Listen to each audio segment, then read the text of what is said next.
As I ebbed with the ocean of life, as I wended the shores I know, as I walked where the ripples continually wash you, Paumanok, where they rustle up hoarse and sibilant, where the fierce old mother endlessly cries for her castaways, I, musing late in the autumn day, gazing off southward, held by this electric self, out of the pride of which I utter poems, was seized by the spirit that trails in the lines underfoot, the rim, the sediment that stands for all the water and all the land of the globe.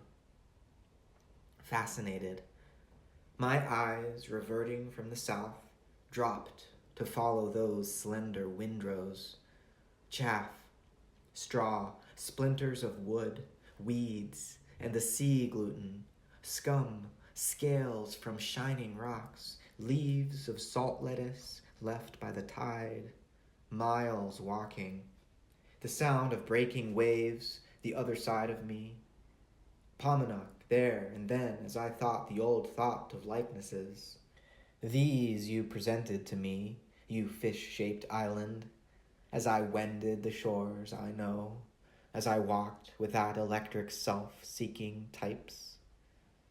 As I wend to the shores I know not, as I list to the dirge the voices of men and women wrecked, as I inhale the impalpable breezes that set in upon me, as the ocean so mysterious rolls toward me, closer and closer, I too but signify at the utmost a little washed up drift, a few sands and dead leaves to gather, and merge myself as part of the sands and drift.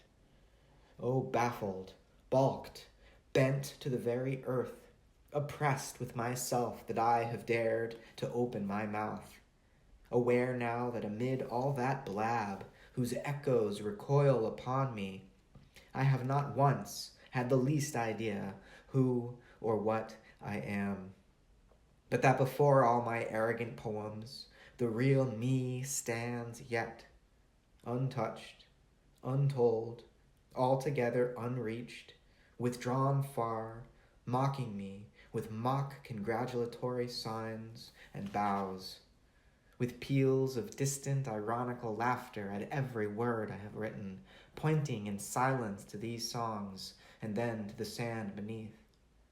I perceive I have not really understood anything, not a single object, and that no man ever can.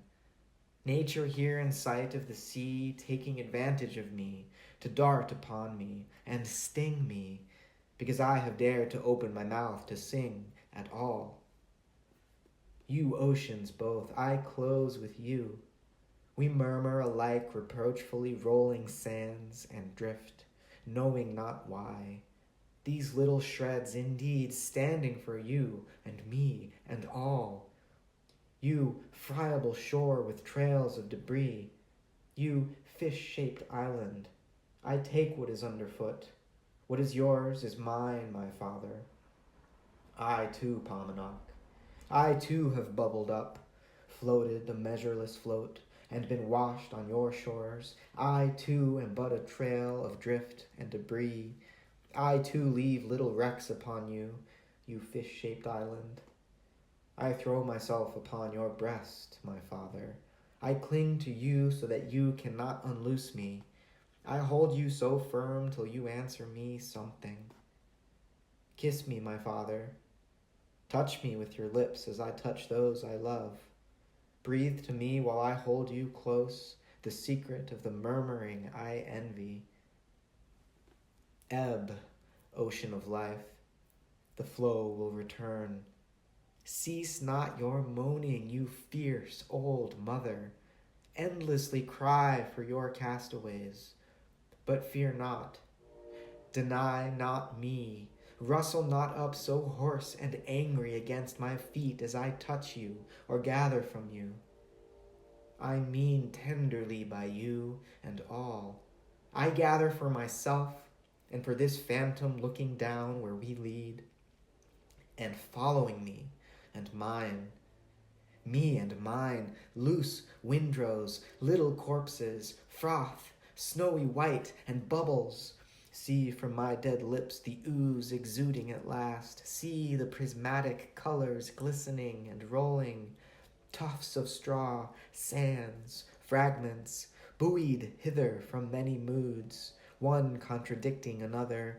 From the storm, the long calm, the darkness, the swell, musing, pondering, a breath, a briny tear, a dab of liquid or soil, up just as much out of fathomless workings, fermented and thrown, a limp blossom or two, torn, just as much over waves floating, drifted at random, just as much for us, that sobbing dirge of nature, just as much whence we come, that blare of the cloud trumpets, we, capricious, brought hither we know not whence, spread out before you, you up there walking or sitting, whoever you are, we too lie in the drifts at your feet.